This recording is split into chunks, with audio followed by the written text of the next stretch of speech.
A Short Life of Abraham Lincoln by John G. Nicolay. Chapter 14. President's Proclamation calling for 75 regiments.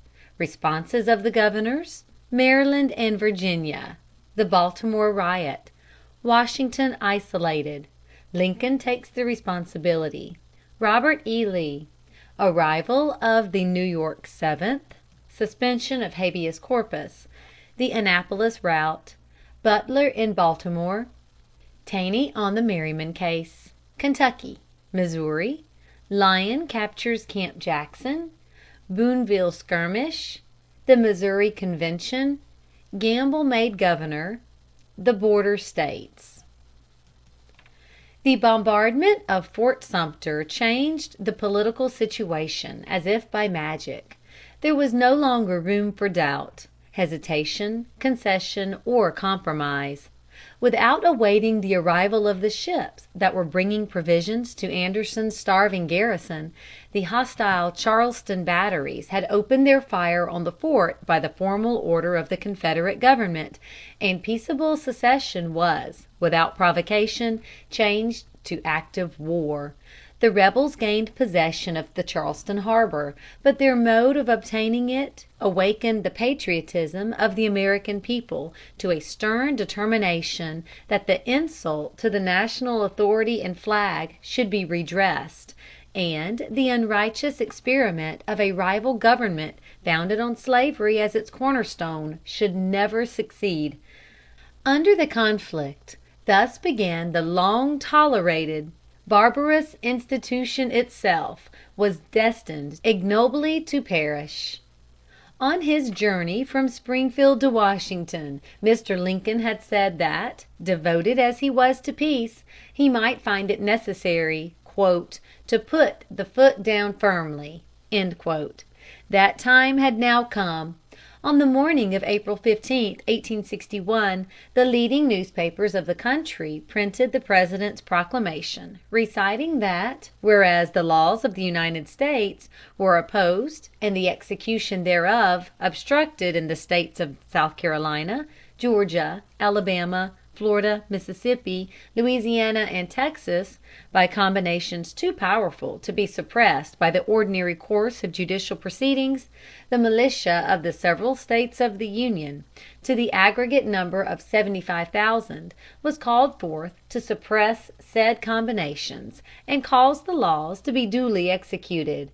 The orders of the War Department specified that the period of service under this call should be for 3 months.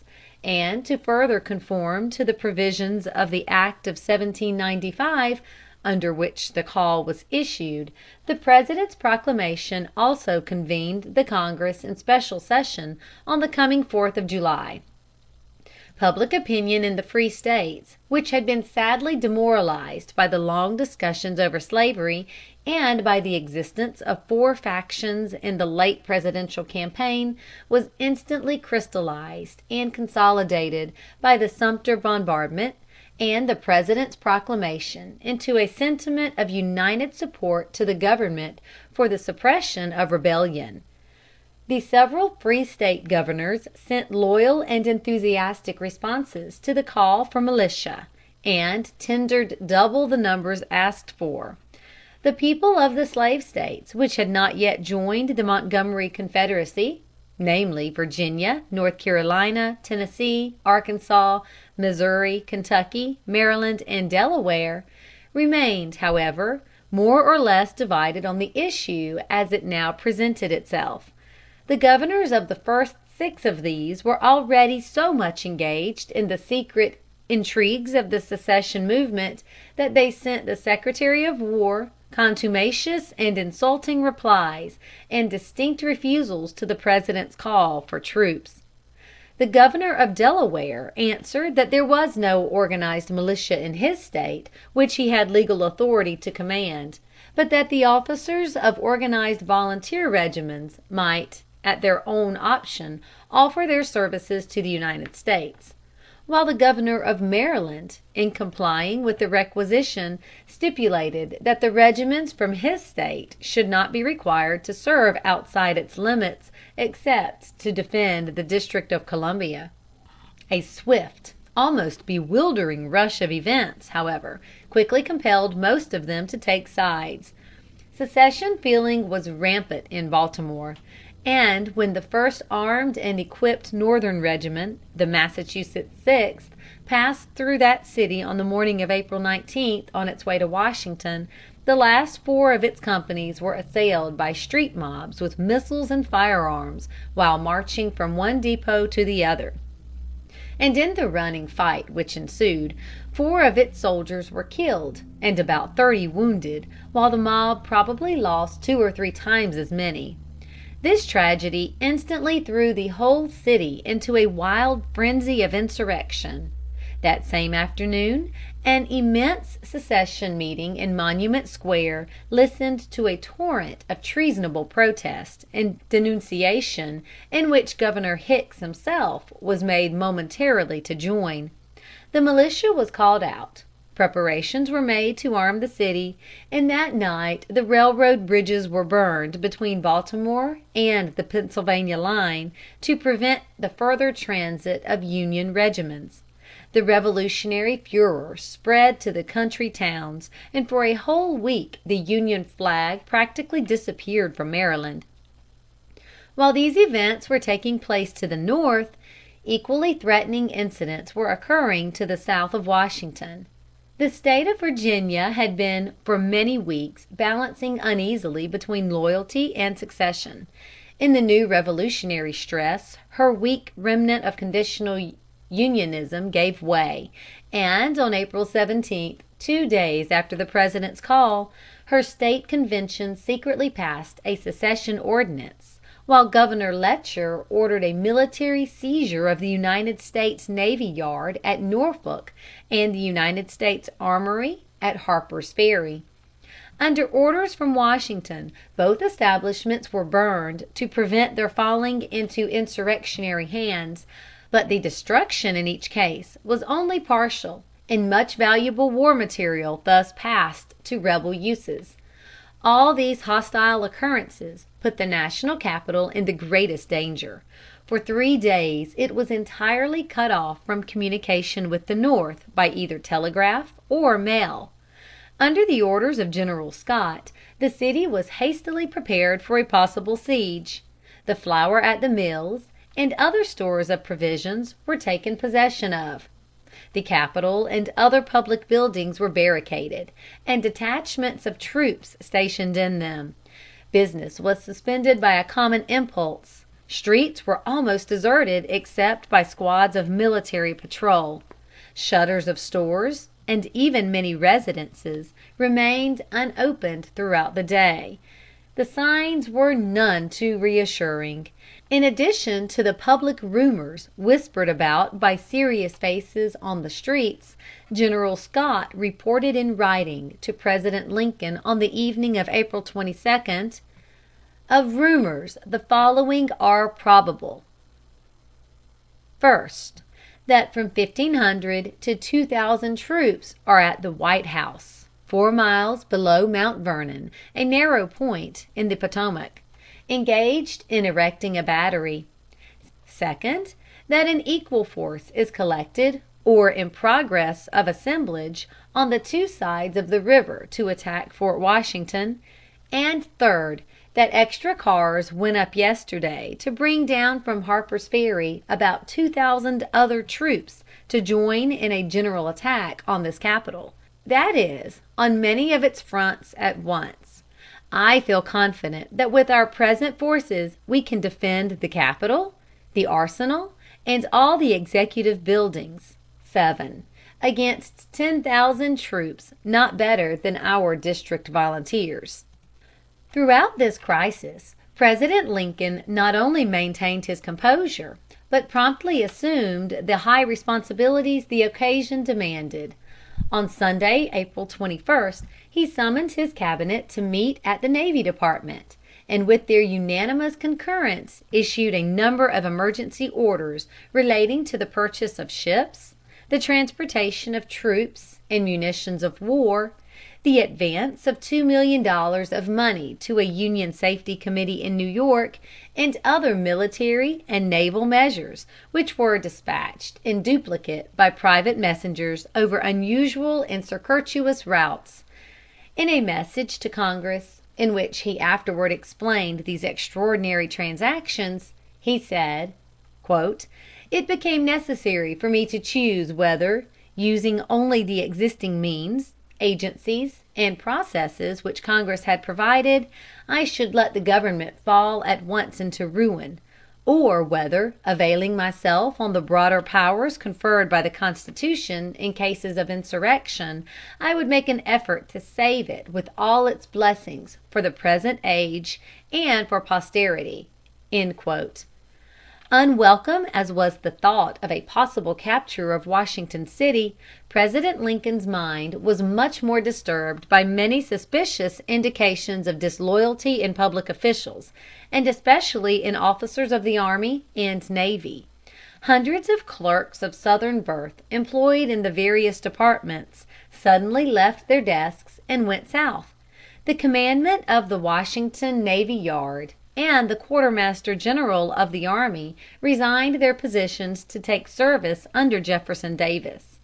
One morning the captain of a light battery on which General Scott had placed special reliance for the defense of Washington came to the President at the White House to asseverate and protest his loyalty and fidelity, and that same night secretly left his post and went to Richmond to become a Confederate officer. The most prominent case, however, was that of Colonel Robert E. Lee, the officer who captured John Brown at Harper's Ferry, and who afterward became the leader of the Confederate armies. As a lieutenant, he had served on the staff of General Scott in the war with Mexico. Personally knowing his ability, Scott recommended him to Lincoln as the most suitable officer to command the Union army about to be assembled under the President's call for 75 regiments, and this command was informally tendered him through a friend.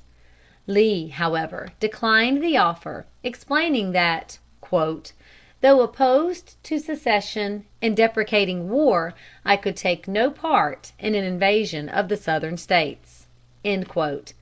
He resigned his commission in a letter written on April 20th, and without waiting for notice of its acceptance, which alone could discharge him from his military obligation, proceeded to Richmond, where he was formally and publicly invested with the command of the Virginia military and naval forces on April 22d. While 2 days later the rebel vice president, Alexander H. Stephens, and a committee of the Richmond Convention signed a formal military league making Virginia an immediate member of the Confederate States, and placing her armies under the command of Jefferson Davis. The sudden uprising in Maryland and the insurrectionary activity in Virginia had been largely stimulated by the dream of the leading conspirators that their new Confederacy would combine all the slave states, and that by the adhesion of both Maryland and Virginia they would fall heir to a ready-made seat of government. While the bombardment of Sumter was in progress, the rebel Secretary of War, announcing the news in a jubilant speech at Montgomery, in the presence of Jefferson Davis and his colleagues, confidently predicted that the rebel flag would before the end of May "float over the dome of the Capitol at Washington." The disloyal demonstrations in Maryland and Virginia rendered such a hope so plausible that Jefferson Davis telegraphed to Governor Letcher at Richmond that he was preparing to send him 13 regiments, and added, "Sustain Baltimore if practicable. We reinforce you," while Senator Mason hurried to that city personally to furnish advice and military assistance. But the flattering expectation was not realized. The requisite preparation and concert of action were both wanting. The Union troops from New York and New England, pouring into Philadelphia, flanked the obstructions of the Baltimore route by devising a new one by way of Chesapeake Bay and Annapolis. And the opportune arrival of the 7th Regiment of New York in Washington, on April 25th, rendered that city entirely safe against surprise or attack, relieved the apprehension of officials and citizens, and renewed its business and public activity. The mob frenzy of Baltimore and the Maryland towns subsided almost as quickly as it had risen. The Union leaders and newspapers asserted themselves, and soon demonstrated their superiority in numbers and activity. Serious embarrassment had been created by the timidity of Governor Hicks, who, while Baltimore remained under mob terrorism, officially protested against the landing of Union troops at Annapolis, and, still worse, summoned the Maryland legislature to meet on April 26th, a step which he had theretofore stubbornly refused to take. This event had become doubly dangerous because a Baltimore City election held during the same terror week had reinforced the legislature with 10 secession members, creating a majority eager to pass a secession ordinance at the first opportunity. The question of either arresting or dispersing the body by military force was one of the problems which the crisis forced upon President Lincoln. On full reflection, he decided against either measure. "I think it would not be justifiable," he wrote to General Scott, "nor efficient for the desired object. First, they have a clearly legal right to assemble, and we cannot know in advance that their action will not be lawful and peaceful, and if we wait until they shall have acted, their arrest or dispersion will not lessen the effect of their action. Secondly, we cannot permanently prevent their action. If we arrest them, we cannot long hold them as prisoners, and when liberated they will immediately reassemble and take their action. And precisely the same if we simply disperse them. They will immediately reassemble in some other place. I therefore conclude that it is only left to the commanding general to watch and await their action, which, if it shall be to arm their people against the United States, he is to adopt the most prompt and efficient means to counteract, even if necessary to the bombardment of their cities, and in the extremest necessity, the suspension of the writ of habeas corpus." 2 days later the President formally authorized General Scott to suspend the writ of habeas corpus along his military lines or in their vicinity, if resistance should render it necessary. Arrivals of additional troops enabled the general to strengthen his military hold on Annapolis and the railroads, and on May 13th General B. F. Butler, with about 1,000 men, moved into Baltimore and established a fortified camp on Federal Hill, the bulk of his force being the 6th Massachusetts, which had been mobbed in that city on April 19th. Already on the previous day the bridges and railroad had been repaired, and the regular transit of troops through the city reestablished. Under these changing conditions, the secession majority of the Maryland legislature did not venture on any official treason. They sent a committee to interview the President, vented their hostility in spiteful reports and remonstrances, and prolonged their session by a recess. Nevertheless, so inveterate was their disloyalty and plotting against the authority of the Union, that 4 months later it became necessary to place the leaders under arrest, finally to head off their darling project of a Maryland secession ordinance. One additional incident of this insurrectionary period remains to be noticed. One John Merryman, claiming to be a Confederate lieutenant, was arrested in Baltimore for enlisting men for the rebellion, and Chief Justice Taney of the United States Supreme Court, the famous author of the Dred Scott decision, issued a writ of habeas corpus to obtain his release from Fort McHenry.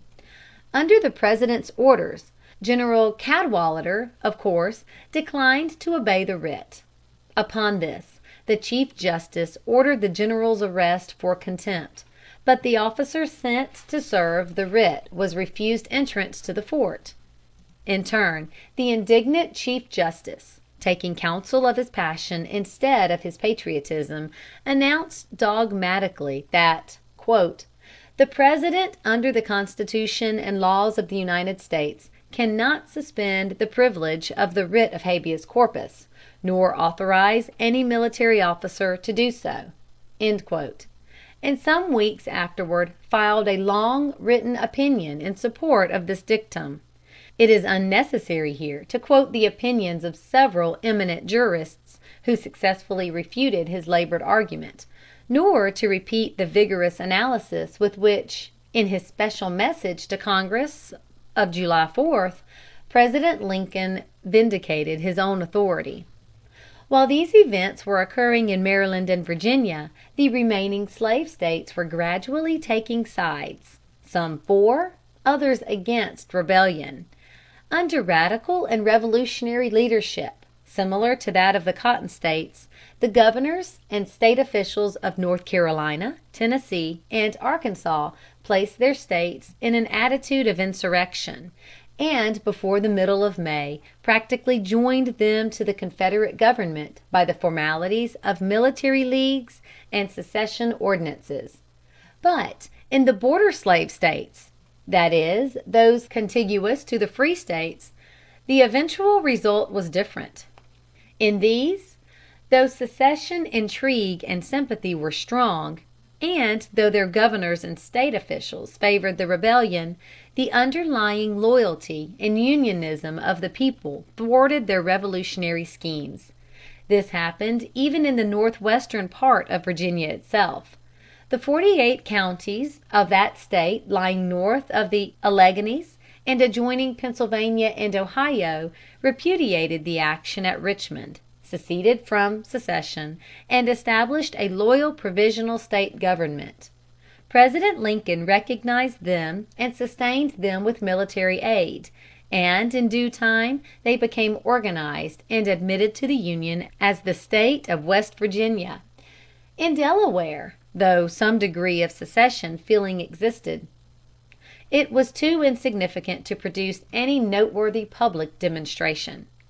In Kentucky, the political struggle was deep and prolonged. The governor twice called the legislature together to initiate secession proceedings, but that body refused compliance, and warded off his scheme by voting to maintain the state neutrality. Next, the governor sought to utilize the military organization known as the State Guard to effect his object. The Union leaders offset this movement by enlisting several volunteer Union regiments. At the June election, 9 Union congressmen were chosen, and only 1 secessionist, while in August a new legislature was elected with a 3/4 Union majority in each branch. Other secession intrigues proved equally abortive, and when, finally, in September, Confederate armies invaded Kentucky at 3 different points, the Kentucky legislature invited the Union armies of the West into the state to expel them, and voted to place 40,000 Union volunteers at the service of President Lincoln.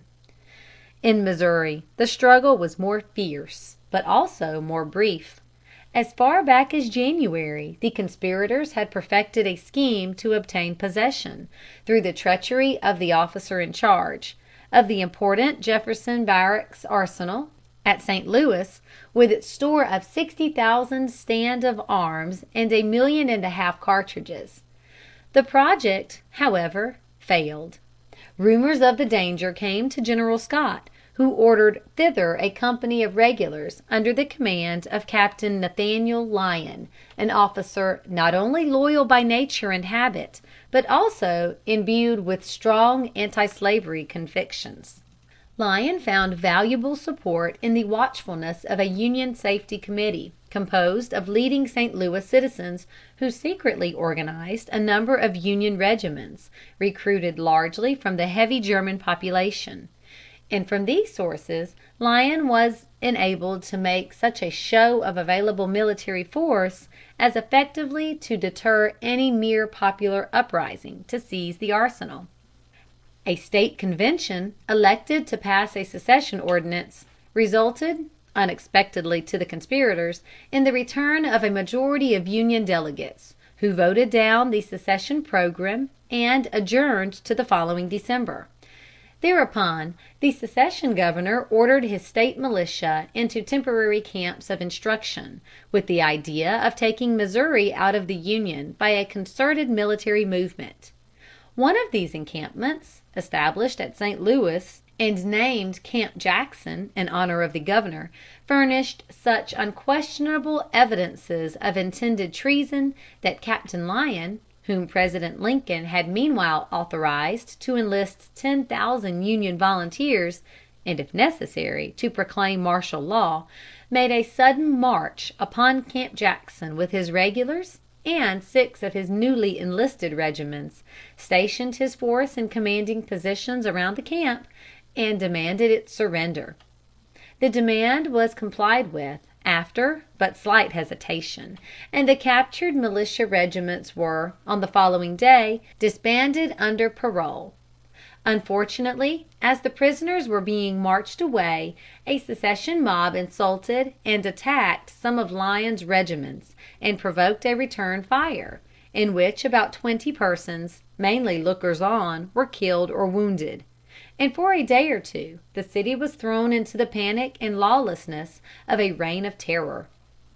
Upon this, the legislature, in session at Jefferson City, the capital of the state, with a 3/4 secession majority, rushed through the forms of legislation a military bill placing the military and financial resources of Missouri under the governor's control.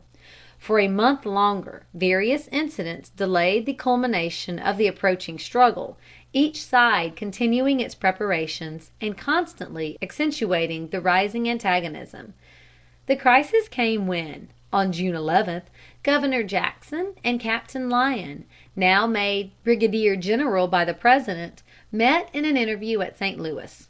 In this interview, the governor demanded that he be permitted to exercise sole military command to maintain the neutrality of Missouri, while Lyon insisted that the federal military authority must be left in unrestricted control. It being impossible to reach any agreement, Governor Jackson hurried back to his capital, burning railroad bridges behind him as he went, and on the following day, June 12th, issued his proclamation calling out 50,000 state militia and denouncing the Lincoln administration as "an unconstitutional military despotism." Lyon was also prepared for this contingency. On the afternoon of June 13th, he embarked with a regular battery and several battalions of his Union volunteers on steamboats, moved rapidly up the Missouri River to Jefferson City, drove the governor and the secession legislature into precipitate flight, took possession of the capital, and, continuing his expedition, scattered, after a slight skirmish, a small rebel military force which had hastily collected at Booneville. Rapidly following these events, the loyal members of the Missouri State Convention, which had in February refused to pass a secession ordinance, were called together, and passed ordinances under which was constituted a loyal state government that maintained the local civil authority of the United States throughout the greater part of Missouri during the whole of the Civil War, only temporarily interrupted by invasions of transient Confederate armies from Arkansas. It will be seen from the foregoing outline that the original hope of the Southern leaders to make the Ohio River the northern boundary of their slave empire was not realized. They indeed secured the adhesion of Virginia, North Carolina, Tennessee, and Arkansas, by which the territory of the Confederate States government was enlarged nearly 1/3, and its population and resources nearly doubled. But the northern tier of slave states, Maryland, West Virginia, Kentucky, and Missouri, not only decidedly refused to join the rebellion, but remained true to the Union, and this reduced the contest to a trial of military strength between 11 states with 5,115,790 whites and 3,508,131 slaves, against 24 states with 21,611,422 whites and 342,212 slaves, and at least a proportionate difference in all other resources of war. At the very outset the conditions were prophetic of the result. Chapter 15